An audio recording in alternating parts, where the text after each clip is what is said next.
Hello दोस्तों, स्वागत है आपका करंट अफेयर की एक और नई वीडियो में। 10 दिसंबर 2022 के जितने भी करंट अफेयर्स के क्वेश्चन हैं उन सभी को आज हम कवर करने वाले हैं। सो मेक श्योर वीडियो को पूरा जरूर से देखिएगा और आने वाले आपके जितने भी कॉम्पिटिटिव एग्जाम्स हैं उन सभी में आपकी हेल्प करने वाले हैं। सो वीडियो को करते हैं स्टार्ट। वीडियो को स्टार्ट करते हुए सबसे पहला आज का हमारा प्रश्न है कि हाल ही में जारी फोर्ब्स की विश्व की 100 सबसे शक्तिशाली महिलाओं की सूची में कितनी भारतीय महिलाओं को शामिल किया गया है। ऑप्शन आपके सामने, पहला 3, दूसरा है 4, तीसरा है 5 और चौथा है 6। दोस्तों, हाल ही में जो फोर्ब्स है उसने विश्व की 100 सबसे शक्तिशाली जो महिलाएं हैं उनकी सूची जारी की है, जिसमें विश्व में सबसे जो पहले स्थान पर है उनका नाम है उर्बुला वॉन डेर। याद रखना आपको, जो उर्बुला वॉन डेर है उनका विश्व में सबसे पहले स्थान पर नाम है। और जो उर्बुला वॉन डेर है वो यूरोपीय जो आयोग है उसकी अध्यक्ष हैं। याद रखना आपको, उसकी अध्यक्ष हैं। और विश्व में दूसरे स्थान पर जिनका नाम है वो है क्रिस्टीन लेगाई। जो क्रिस्टीन लेगाई है वो विश्व में दूसरे स्थान पर है, जो कि जो यूरोपीय सेंट्रल बैंक है उसकी अध्यक्ष है। याद रखना आपको। और वहीं अगर आपसे भारत में पूछे तो भारत की तरफ से 6 महिलाओं को नियुक्त किया गया है 100 शक्तिशाली महिलाओं की सूची में। याद रखना आपको, जिसमें सबसे पहले स्थान पर है निर्मला सीतारमण।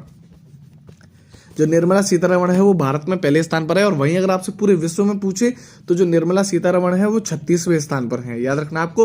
राइट आंसर हुआ हमारा ऑप्शन नंबर डी, जो कि 6 महिलाएं भारत की शामिल हैं। याद रखना है। अब हम चलते हैं हमारे अगले क्वेश्चन पर। दोस्तों, अगला क्वेश्चन नंबर कहता है कि हाल ही में भारत द्वारा किस देश के साथ 6 दिसंबर को मैत्री दिवस के रूप में मनाने की घोषणा की है। ऑप्शन आपके सामने, पहला श्रीलंका, दूसरा है बांग्लादेश, तीसरा है नेपाल और चौथा है पाकिस्तान। दोस्तों, 1971 में एक युद्ध हुआ था जो कि भारत और पाकिस्तान के बीच में हुआ था।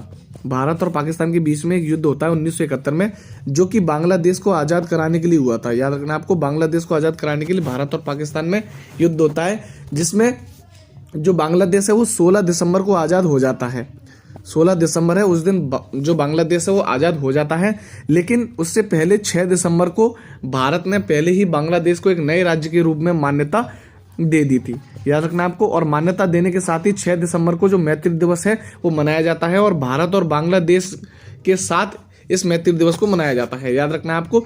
और उसी के साथ बांग्लादेश के अगर आपसे प्रधानमंत्री पूछे कि वर्तमान में कौन है तो उनका नाम है शेख हसीना। शेख हसीना बांग्लादेश की वर्तमान प्रधानमंत्री है। याद रखना आपको। राइट आंसर हुआ हमारा बांग्लादेश। अब हम चलते हैं हमारे अगले क्वेश्चन पर। अगला क्वेश्चन हमारा कहता है कि भारतीय नौसेना और यूएस नेवी सील के बीच संगम अभ्यास का आयोजन किस राज्य में किया गया। ऑप्शन आपके सामने, पहला गोवा में, दूसरा है उज्बेकिस्तान, तीसरा है जापान और चौथा है श्रीलंका। दोस्तों, जो संगम युद्ध अभ्यास है वो याद ही है आपको, भारत, इंडिया और यूएसए अमेरिका के बीच में हुआ है। याद रखना आपको। गोवा में इसका आयोजन किया गया और जो संगम युद्ध अभ्यास है इसकी जो शुरुआत है वो 1994 से हुई थी। 1994 में इसकी शुरुआत हुई थी। जो संगम अभ्यास है उसका उद्देश्य है विश्वास को बढ़ाना, दोस्ती को बढ़ाना और समुद्री जो सुरक्षाएं होती हैं उनको बढ़ाना इसका उद्देश्य है। याद रखना आपको। राइट आंसर हुआ हमारा इसमें गोवा।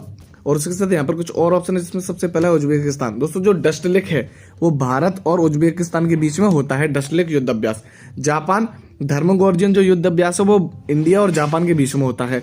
और श्रीलंका में जो मित्र शक्ति है वो भारत और श्रीलंका के बीच में होता है। याद रखना है आपको। राइट आंसर हुआ हमारा गोवा, ऑप्शन नंबर ए। अब हम चलते हैं हमारे अगले क्वेश्चन पर। दोस्तों, अगला क्वेश्चन हमारा कहता है कि हाल ही में आरबीआई द्वारा रेपो रेट में कितनी बढ़ोतरी की गई है। ऑप्शन आपके सामने, पहला 0.33, दूसरा है 5.90, तीसरा है 6.25 और चौथा है 0.35। दोस्तों, जो मौद्रिक नीति समिति है उसकी जो स्थापना है वो 2016 में हुई थी। याद रखना आपको, 2016 में इसकी स्थापना हुई थी। मौद्रिक नीति समिति के जो अध्यक्ष हैं वो आरबीआई के गवर्नर कहलाते हैं, जो कि हाल ही में है शक्तिकांत दास जो मौद्रिक नीति समिति है उसके अध्यक्ष कहे जाते हैं।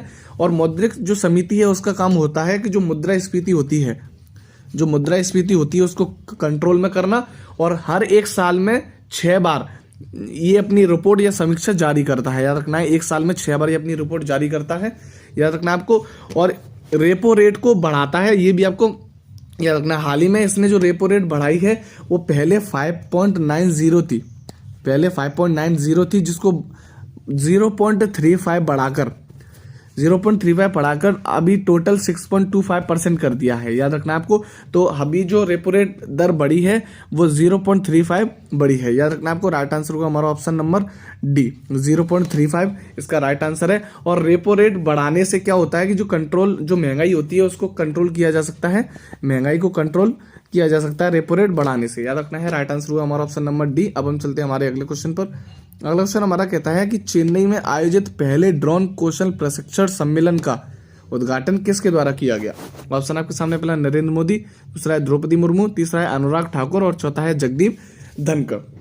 दोस्तों जो ड्रोन प्रशिक्षण सम्मेलन है, नाम से ही पता चलता है कि इसका जो उद्देश्य है वो ड्रोन का प्रशिक्षण देना है, याद रखना आपको।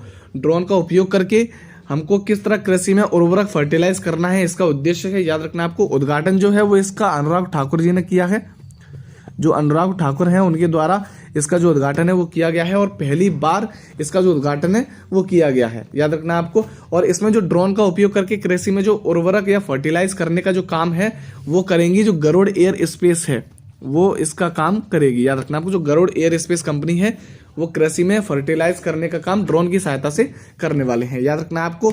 और उसी के साथ अगर आपसे कोई पूछता है कि ड्रोन महोत्सव किस देश में मनाया जाता है या किस राज्य में मनाया जाता है, तो ऑप्शन आपके सामने दिल्ली में ड्रोन महोत्सव मनाया जाता है। और ड्रोन नीति लागू करने वाला पहला राज्य है हिमाचल प्रदेश। दोनों ही क्वेश्चन इंपोर्टेंट है, याद रखना है आपको।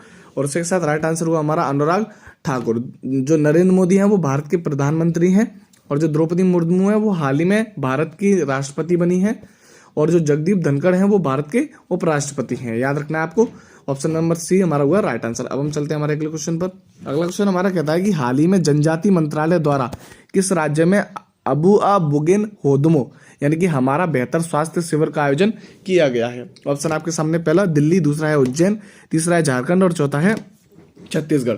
दोस्तों जो झारखंड सरायकेला है, सरायकेला जो झारखंड है वहां पर जो मेगा स्वास्थ्य मेला है उसका आयोजन किया गया है, जिसमें इसका जो नाम है वो है अबुआ बुगिन होदियो, याद रखना आपको, अबुआ बुगिन होदियो। इसका मतलब होता है हमारा बेहतर स्वास्थ्य, याद रखना है आपको। और इसका जो आयोजन है वो जनजाति मंत्रालय प्लस आयुष मंत्रालय और जो टिस्को कंपनी है उसके द्वारा इन तीनों ने मिलकर इसका जो आयोजन है वो किया है, याद रखना आपको। और इसका उद्देश्य है कि जो जनजातियां हैं, झारखंड की जो जनजातियां हैं उनके स्वास्थ्य को बेहतर करना इनका उद्देश्य है, याद रखना आपको। और हाल ही में जो आयुष मंत्रालय के जो मंत्री हैं उनका नाम है सर्बानंद सोनोवाल।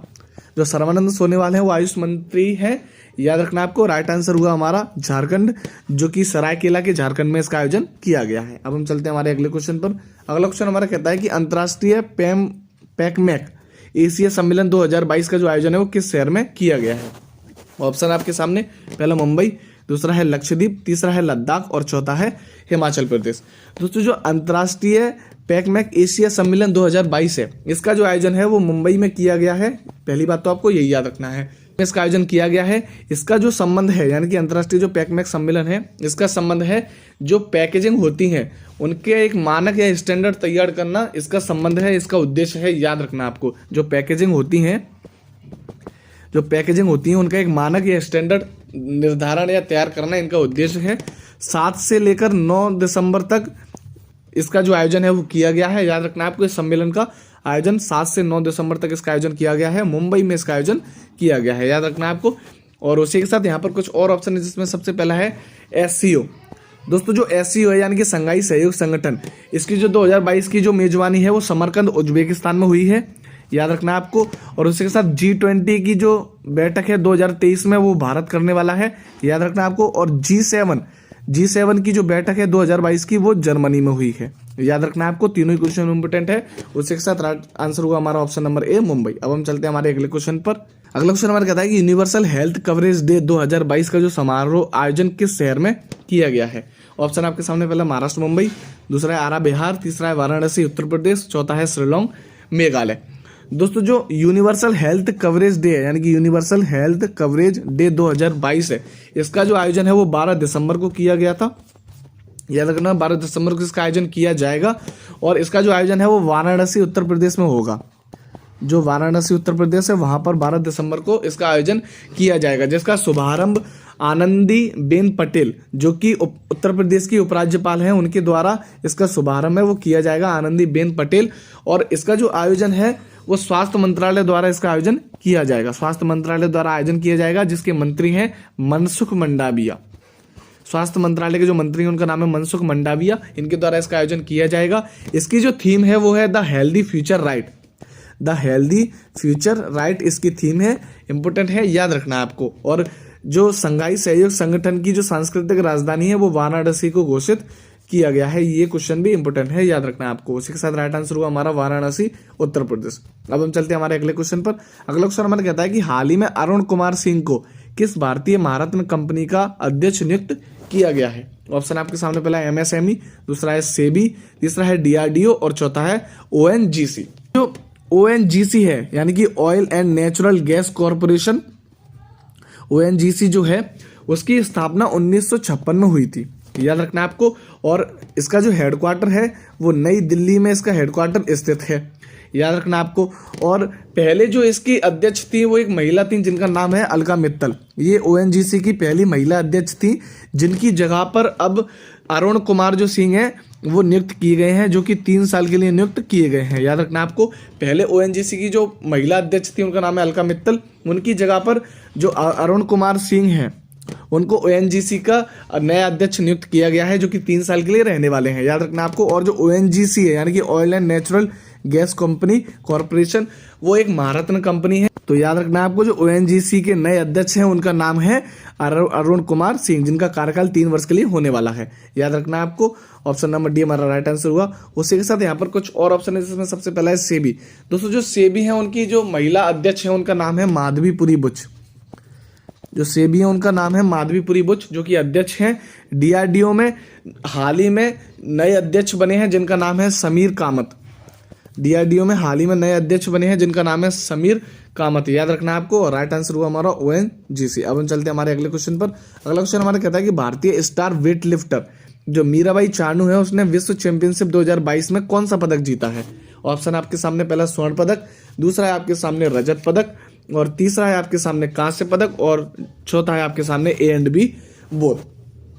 दोस्तों जो भारतीय स्टार वेट लिफ्टर हैं जो कि मीराबाई चानू है, हाल ही में एक विश्व चैंपियनशिप 2022 हुई थी, याद रखना आपको, वर्ल्ड चैंपियनशिप 2022, जिसमें जो मीराबाई चानू है वो चैंपियन बनी है और उन्होंने रजत पदक जीता है, यानी कि सिल्वर पदक जीता है, याद रखना आपको। और जो मीराबाई चानू है वो मणिपुर से रहने वाली हैं, मणिपुर से रिलेट करती हैं, याद रखना आपको। सिल्वर पदक जीता है 200 किलोग्राम वजन उठाकर, 200 किलोग्राम वजन उठाकर इन्होंने सिल्वर मेडल जीता है, याद रखना आपको।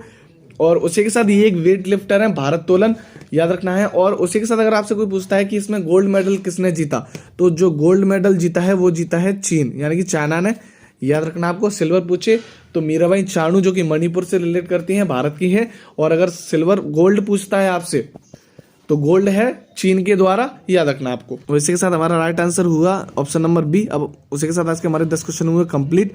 आज के कुछ महत्वपूर्ण प्रश्न इसमें सबसे पहला है धर्मगोजन युद्ध अभ्यास किन देशों के बीच हुआ, दूसरा है बांग्लादेश के प्रधानमंत्री, तीसरा है भारत के खेल एवं युवा मंत्री कौन है। उसी के साथ आज की आपकी आंसर की आप देख सकते हैं। और अगर आपको इसकी पीडीएफ डाउनलोड करनी है तो डिस्क्रिप्शन में पीडीएफ लिंक दी हुई है, वहां से जाकर पीडीएफ को डाउनलोड कर सकते हैं। रोज करंट अफेयर पढ़ने के लिए चैनल को सब्सक्राइब जरूर से कीजिएगा। मिलते हैं किसी नेक्स्ट वीडियो में, तब तक के लिए जय हिंद।